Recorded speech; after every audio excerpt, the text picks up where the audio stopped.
À tous.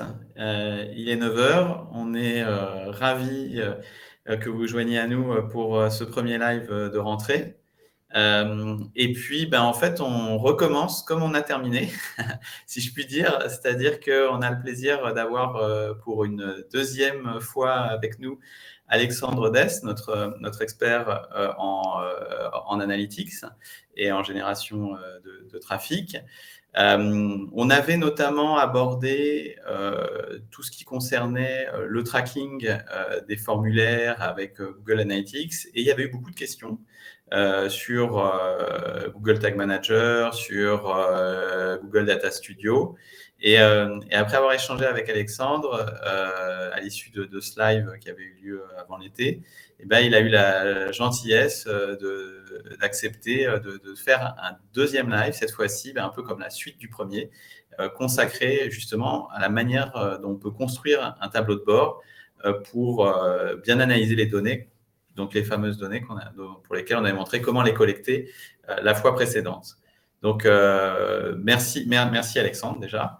Bonjour. Et puis, une petite slide pour vous rappeler que ces lives qui ont lieu chaque mois, c'est des partages d'expériences, des retours de bonnes pratiques et des témoignages d'associations, de conseils, de prestataires qui accompagnent les associations dans leur collecte de dons, et ils sont proposés par GiveExpert.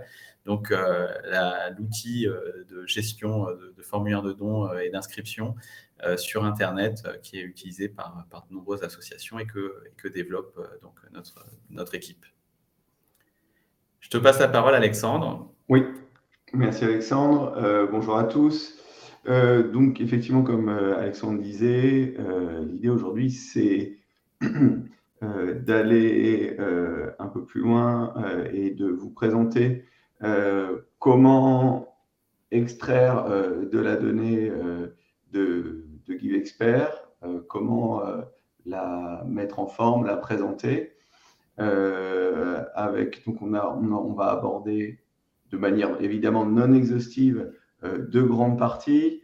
D'une part, l'intégration des données GiveExpert dans Data Studio. Alors, pour ce faire, on va utiliser une Google Sheet et un connecteur natif dans Data Studio qui est un connecteur Google Sheet, donc gratuit. Donc l'idée, ça va être, on va vous expliquer tout à l'heure, de remonter les données GiveExpert dans Google Sheet et de vous expliquer comment, depuis GiveExpert, envoyer les données dans Google Sheet en utilisant Zapier. Donc ça va être pour la partie collecte des données et puis constitution d'une base de votre base de données de collecte pour la future analyse, pour dans un deuxième temps créer vos tableaux de bord dans Data Studio, définir en vous donnant quelques éléments pour définir les objectifs pour la mise en forme, comment penser des tableaux de bord qui sont bien faits, avoir des tableaux de bord qui soient analysables, donc de pouvoir extraire de la donnée que vous puissiez rendre utilisable par les personnes qui vont voir vos tableaux de bord, ou vous, et avoir des tableaux de bord qui sont lisibles. Donc déjà, pour rappel, Data Studio, c'est un outil de dashboard, c'est-à-dire que dans Data Studio, on n'héberge pas, je vais vous expliquer ce que ne fait pas Data Studio. Data Studio n'héberge pas de données.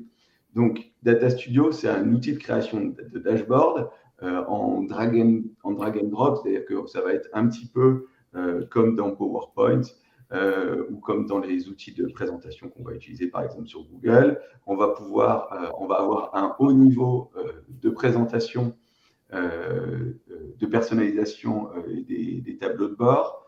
L'avantage, c'est qu'on peut avoir une utilisation simple et abordable de Data Studio sans avoir de connaissances vraiment très avancées.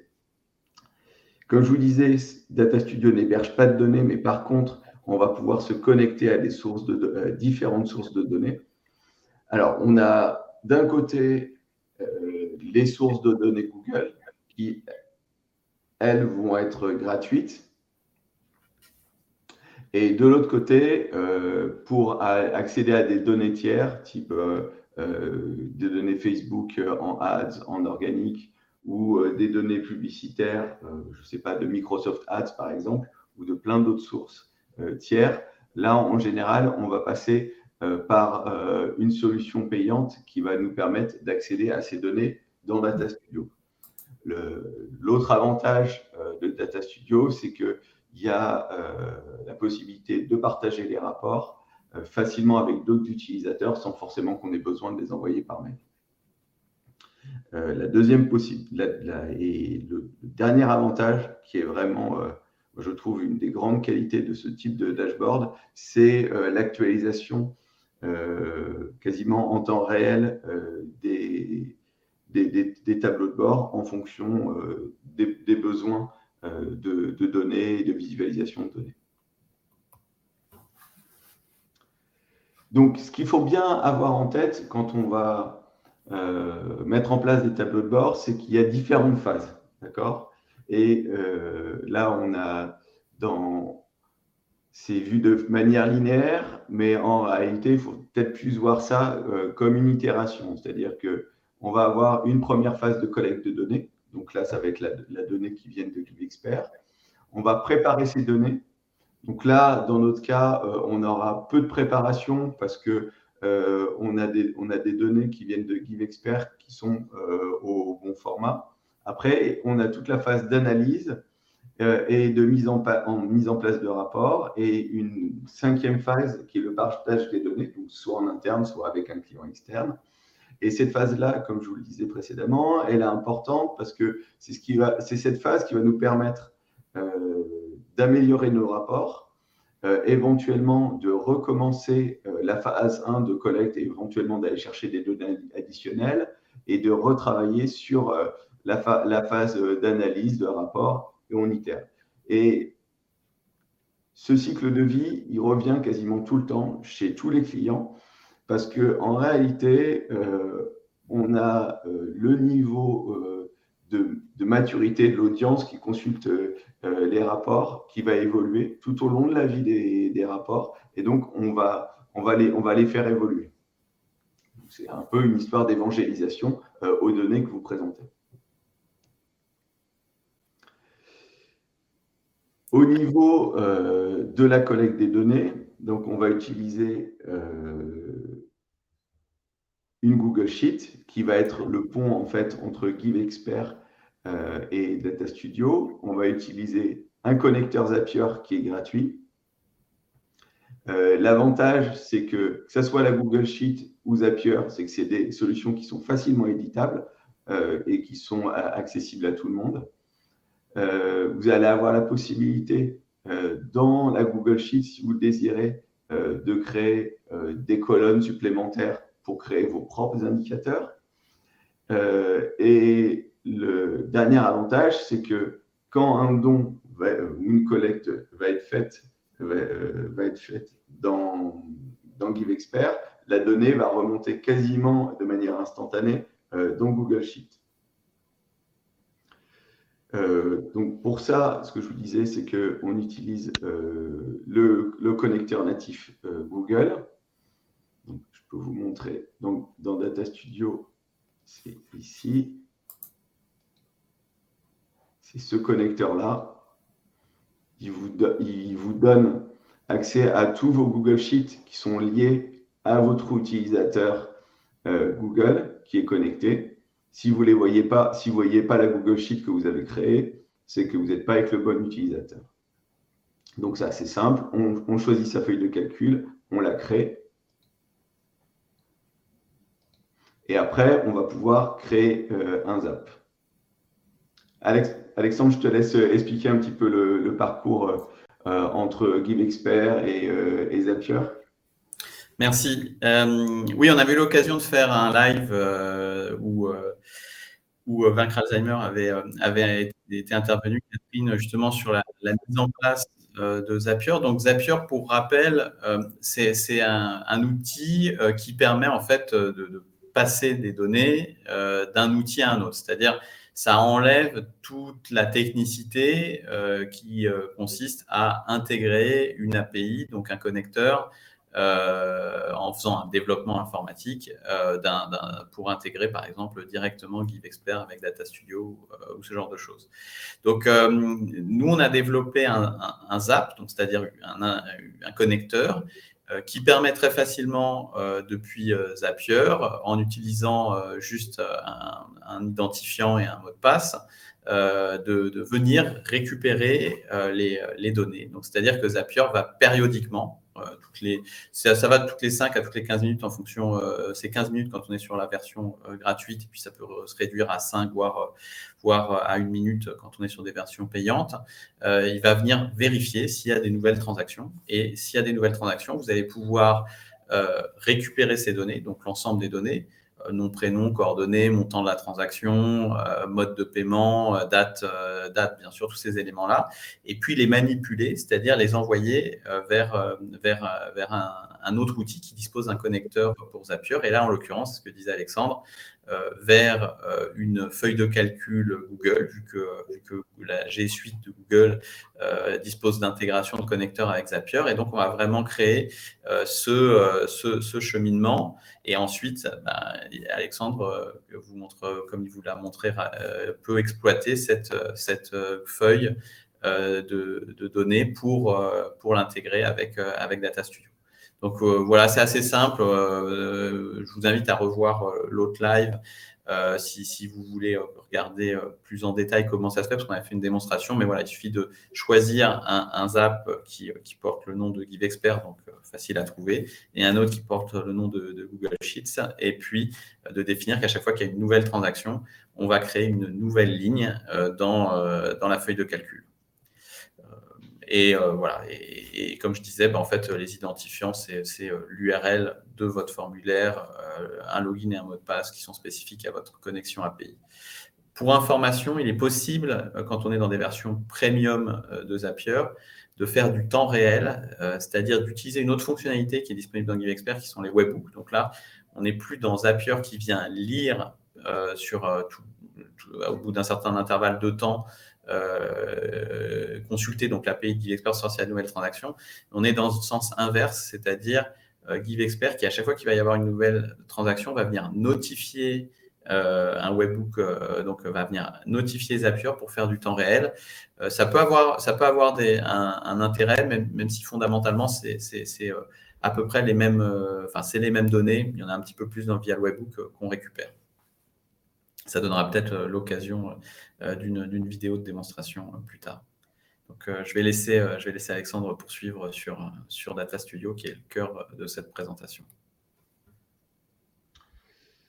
Voilà, oui, ça c'est la création du ZAP, ce dont tu parlais, avec d'un côté, on va chercher le ZAP GiveExpert, on le connecte avec la Google Sheet, et on dit que quand alors, new order, mais en fait c'est un nouveau don, on crée une nouvelle ligne dans la Google Sheet, et tout ça va s'incrémenter, toutes les lignes vont s'ajouter dans la Google Sheet. Et au niveau... On a vu. Ouais, donc, pardon? Non, je dis c'est les écrans qu'on a vus, donc tu peux passer. Ouais, je vais passer. Ça, c'est la connexion, ce dont parlait Alexandre au niveau de la connexion API, la mise en relation des champs de la Google Sheet avec l'API GiveExpert. Et ça, c'est les données ensuite qui sont dans Data Studio. Donc là, on a un taux de rafraîchissement des données qui n'est pas instantané dans Data Studio. Entre les données il y a un cache dans Data Studio, donc ce cache, il est rafraîchi tous les 15 minutes, on ne peut pas avoir moins. Donc si vous avez des dons ou actualiser les données dans votre Google Sheet, elles sont au maximum mises à jour au bout de 15 minutes. Au niveau, je vais vous montrer au niveau de la source de données. Ici, donc là, j'ai mis plein de champs, c'est de manière exhaustive. quasiment exhaustif. C'est à peu près 80% des champs qui sont disponibles dans GiveExpert qu'on arrive à récupérer dans Zapier. On n'est évidemment pas obligé de tous les utiliser.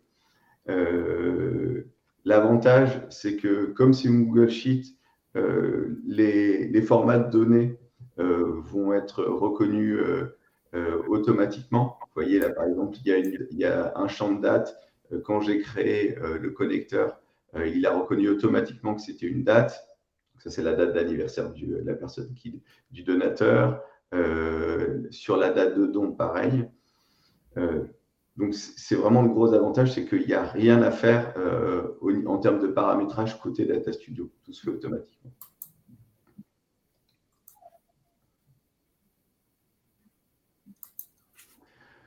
Une fois qu'on a ces données qui ont été incrémentées, on va pouvoir passer à la création des tableaux de bord. Au niveau de la création des tableaux de bord, j'ai plusieurs conseils à vous donner. Déjà, le premier conseil, c'est de savoir de quel type de tableau de bord vous avez besoin. Est-ce que c'est un tableau de bord qui a un objectif explicatif ou est-ce que c'est un tableau de bord qui a un objectif exploratoire?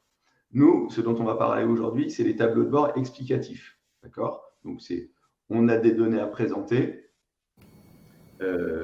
et on veut faire les analyser, expliquer une information et que cette information soit dite actionnable. D'accord? Donc, pour ça, on va passer par un rapport en essayant de créer un narratif autour de la donnée. De l'autre côté, on a des tableaux des analyses exploratoires. Ces analyses, c'est des analyses où on va aller dans la donnée et essayer de comprendre ce qui se passe. C'est-à-dire qu'on a une problématique en particulier. Par exemple, on a identifié un problème de collecte à une date et on veut comprendre ce qui s'est passé à cette date, pourquoi ça a fonctionné ou ça a mal fonctionné. Pour ça, on va pouvoir soit créer un rapport où on va creuser dans la donnée pour essayer de la comprendre, un peu comme on pourrait le faire dans Google Analytics avec les données de trafic. Soit on va pouvoir créer un explorateur dans Data Studio à partir de la source de données. Je vais vous montrer ce que c'est. L'explorateur, il est ici. Hop.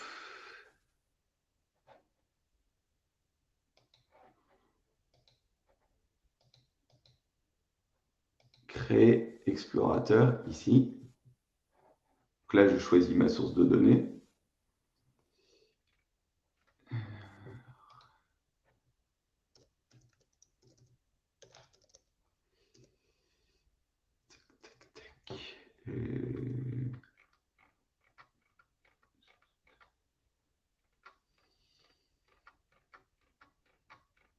Bien sûr, il m'a mis sur le mauvais utilisateur, je suis désolé.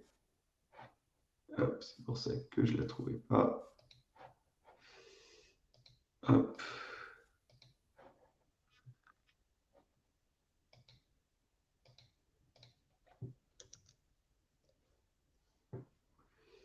Tac, tac, tac.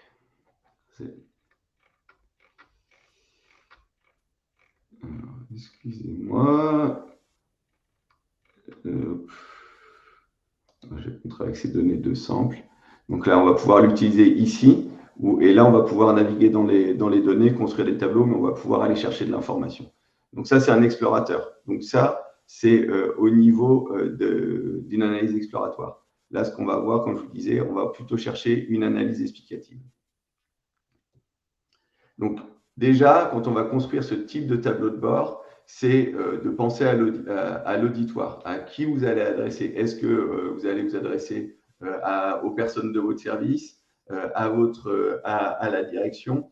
En fonction des personnes auxquels vous allez vous adresser et vont pas avoir forcément le même niveau de connaissance de la problématique. Donc, il va falloir ajuster vos données et la technicité de vos données dans les rapports que vous allez afficher. Il va falloir aussi comprendre qu'est-ce qui les motive. C'est dans les données que vous allez présenter, de quelles informations elles ont besoin, elles, pour agir. Et pareil, c'est en troisième niveau, c'est de comprendre ce qui est important pour eux. C'est-à-dire de quelles informations vont permettre à la fois de valoriser votre travail, valoriser leur travail et de se dire, voilà, là, j'ai compris et je vais pouvoir utiliser cette donnée. L'idée sur ce type de tableau de bord, je vais vous montrer. Supprimer. Alors, je vais aller sur le lien.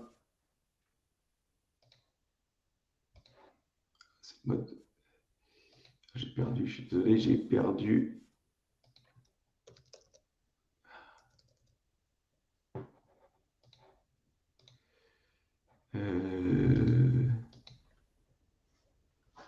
Vous pouvez remettre, Ophélie, tu peux remettre les slides de ton côté, s'il te plaît? Merci. J'ai un petit bug, vous m'excusez-moi. J'étais connecté sur le. Tac. C'est le direct. Ouais. Ah, voilà, c'est bon. J'avais perdu mon tableau. Ophélie, tu peux revenir sur mon écran. Tac. Donc l'idée, c'est par exemple sur donc là, je me suis connecté aux données GiveExpert, donc à partir de la Google Sheet, et c'est de donner à votre audience des informations qui vont être exploitées. Par exemple, là, sur ce tableau de bord, j'ai une progression de la collecte, donc un montant de collecte qui est cumulé. Et c'est de donner des repères au niveau de la collecte pour que la personne, quand elle va voir les données, elle va comprendre comment les utiliser et voir si elle est dans les objectifs ou non. Ça, j'y reviendrai un petit peu après.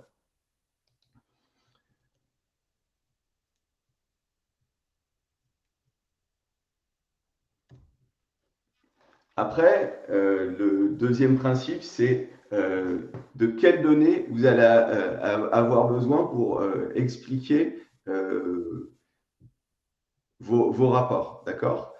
Il ne faut pas partir du principe que les personnes vont comprendre les tableaux d'elles-mêmes. Il faut leur donner, ce que j'étais en train de vous montrer, quelques éléments qui vont permettre d'analyser par elles-mêmes. Si elles ne peuvent pas, en général, on va rajouter des commentaires. Et si on a des tableaux de bord qui sont bien faits, les personnes vont pouvoir en ressortir les éléments qui vont pouvoir leur permettre d'apprendre. Après, c'est des tableaux de bord, c'est j'ai une donnée, comment je vais pouvoir agir à partir de cette donnée. D'accord? Donc là, c'est leur donner du sens pour pouvoir agir. Par exemple, dans le cas que j'étais en train de vous montrer, c'est je suis en dessous de mon niveau de collecte, qu'est-ce qu'il faut que je fasse? Est-ce qu'il faut que j'investisse plus, etc. Donc il faut essayer de construire éventuellement avec des données tiers pour pouvoir leur donner des indicateurs qui vont leur permettre d'agir. Au niveau du choix des graphiques, il faut prendre le temps de choisir les bons graphiques. Surtout que dans Data Studio, vous avez énormément de graphiques qui sont à disposition. Il y a un des gros défauts qu'on voit chez les débutants en Data Studio, c'est l'utilisation du camembert ou du donut. Donc, c'est un camembert avec des trous à outrance. Donc, il faut éviter l'utilisation des camemberts parce que dans les camemberts, on a beaucoup de mal à analyser les données et à comparer les données entre elles, les différentes dimensions qui sont incluses dans le camembert. Dans Data Studio, on a quasiment plus de 14 familles de graphiques qui sont disponibles en natif. ces familles-là. Ici, donc vous voyez, vous avez des 14 familles avec plein de sous-graphiques.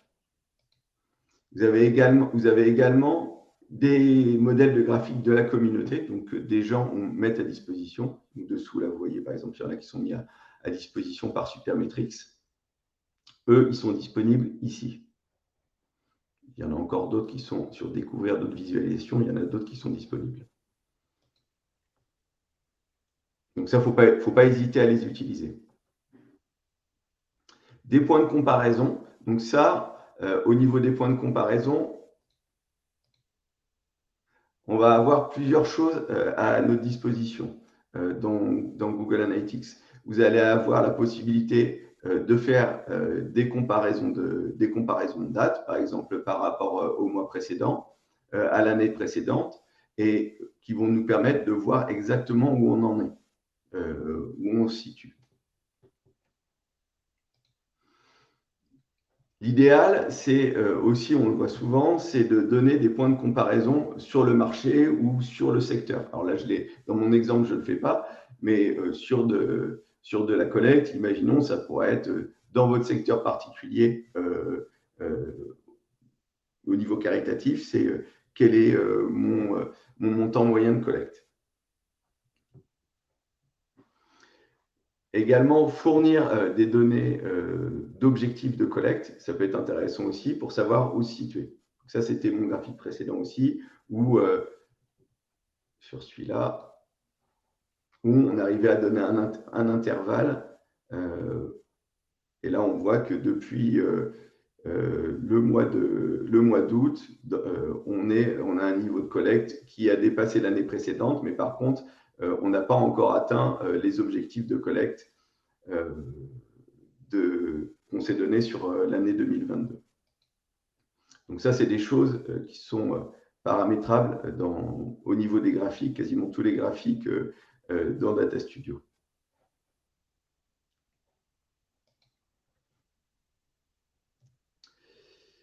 Après, il y a quelques principes à respecter au niveau de la présentation pour améliorer la lisibilité. Dans Data Studio, en général, on n'a pas de problème de place. Il faut éviter l'accumulation de graphiques et personnellement, je suis plutôt pour éventuellement augmenter le nombre de pages, même s'il faut éviter d'avoir trop de pages, mais essayer de réduire la quantité de données par page pour aller à l'essentiel et de mettre en avant et de rendre au maximum lisible la donnée. Pour ça, il y a la théorie de la Gestalt, qui est une théorie de psychologie, où là, je vous ai mis quelques principes qu'on peut respecter pour la mise en forme des tableaux de bord. Le premier principe, c'est le principe de proximité. Le principe de proximité, c'est que quand deux éléments sont proches, par exemple ici, on va les lier. Le deuxième principe, c'est la similarité. Donc, quand des éléments ont la même couleur, pareil, on va les lier. Donc là, vous voyez ici, typiquement, j'ai joué sur les deux. C'est la proximité des données et la couleur. Donc, on voit, on est dans un même bloc. La clôture, donc ça, c'est sur un espace délimité qui font partie d'un même ensemble. Alors, dans ma démonstration, justement, vous voyez, là, j'ai mis un espace de clôture, mais en réalité, sans cet espace de clôture, ça fonctionnerait quasiment au niveau de l'analyse de données. Donc, ce graphique-là, on peut arriver à le simplifier en supprimant la clôture parce que on joue sur la proximité et la couleur de ces deux éléments, et on a une proximité entre cet élément-là et cet élément-là. Donc, on comprend bien qu'il y a un lien là, mais qu'au global, on a un lien entre les trois. Même chose avec la partie, le don moyen et le nombre de dons en bas. Il faut que je fasse vite. La fermeture, là typiquement, pour comprendre ce que c'est la fermeture, c'est j'ai une flèche en pointillé, le cerveau va comprendre que des éléments, même s'ils sont le lien n'est pas continu, on va faire le cerveau va faire un lien continu pour faire apparaître la donnée. Donc ça, c'est notamment l'espace ici et l'espace ici. Il ne faut pas hésiter à simplifier au maximum les graphiques. Il faut que je fasse vite. Le deuxième avantage de Data Studio, c'est la possibilité de mixer les données.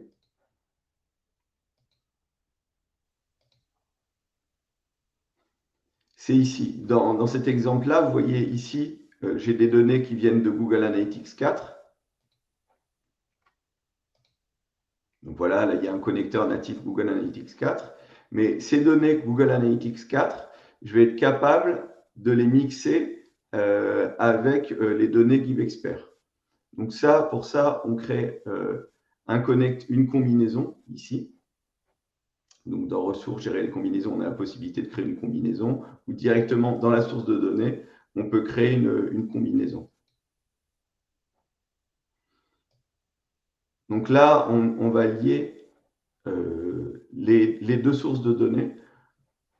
Le lien, en général, il se fait par la date, qui est la clé qui va permettre de réunir les deux données. Et on va pouvoir choisir les dimensions et les métriques qu'on va vouloir utiliser en mixant les deux données. Dans mon exemple, par exemple ici, ça va me permettre deux choses, de créer un graphique temporel en mettant en parallèle le trafic et les montants de collecte réels dans GiveExpert. Ça va me permettre également ici de créer un indicateur personnalisé qui est un taux de conversion où je prends le montant de collecte que je divise par le nombre de sessions et ça va me donner un taux de conversion. Donc, cette possibilité de mixer les données est vraiment quelque chose de vraiment très puissant dans Data Studio. Voilà pour ma partie. J'espère que je suis dans le timing. Merci Alexandre. On va... Ah, tu vas repartager. Ouais, attends, ouais. J'ai remis mon écran. Donc, on va vous laisser 2 petites minutes pour répondre à un questionnaire, pour savoir voilà, ce que vous avez pensé de cette présentation. N'hésitez pas aussi à poser des questions directement dans le chat qui se situe en dessous de la vidéo dans LinkedIn, sous le live. Et on va prendre dans 2 minutes ces questions. Enfin, Ophélie va nous les poser de manière à ce que Alexandre puisse et moi-même on puisse vous répondre. Donc on vous laisse 2 minutes pour répondre à ce petit questionnaire. Merci d'avance.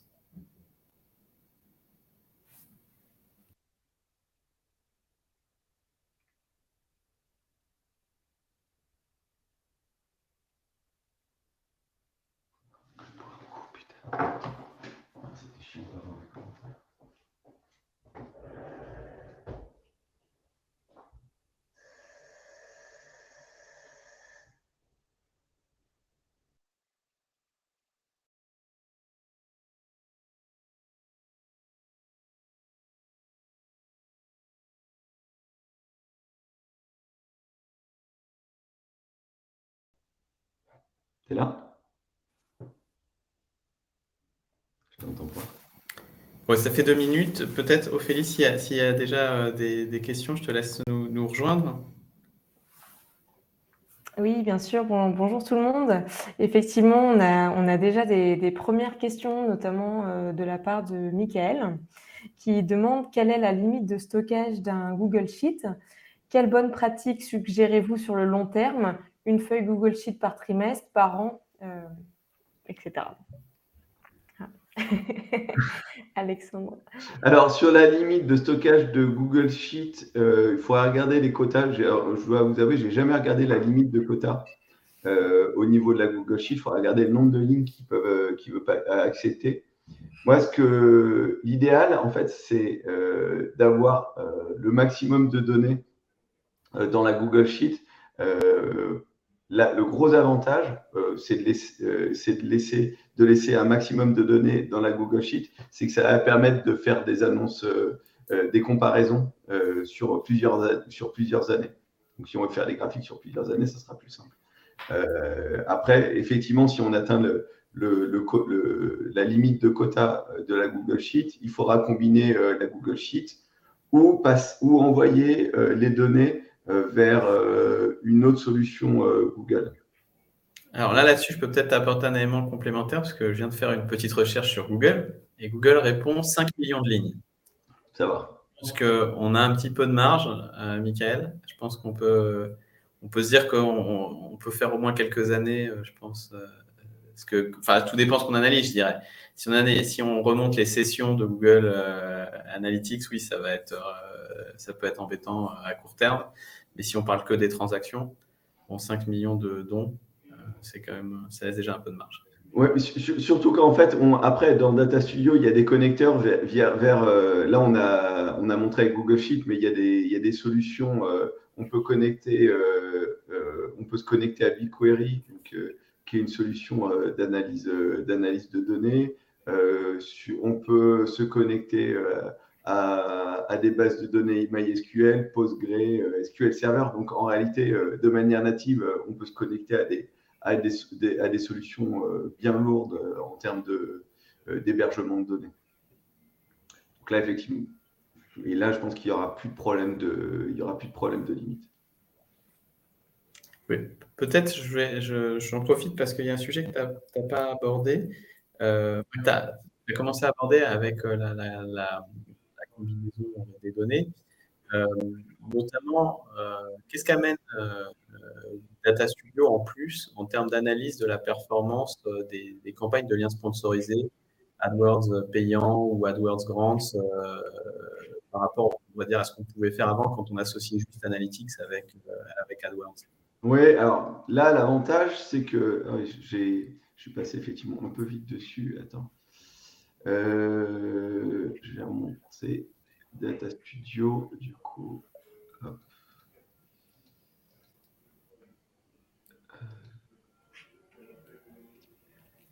Tiens, Ophélie, tu peux repartager mon écran, du coup, s'il te plaît.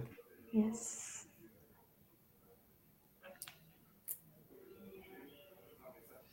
Ouais, on le voit. Bon.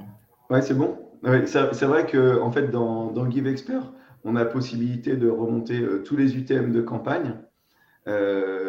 Et on va pouvoir donc évidemment les envoyer dans la Google Sheet et donc les faire apparaître dans Data Studio et donc après faire des analyses. Donc là, par exemple, ici, on a les UTM de campagne où on a trois typologies de campagne. On peut voir le niveau de collecte de la campagne, le don moyen. Ici, on a un repère avec le don moyen de l'association sur la barre noire.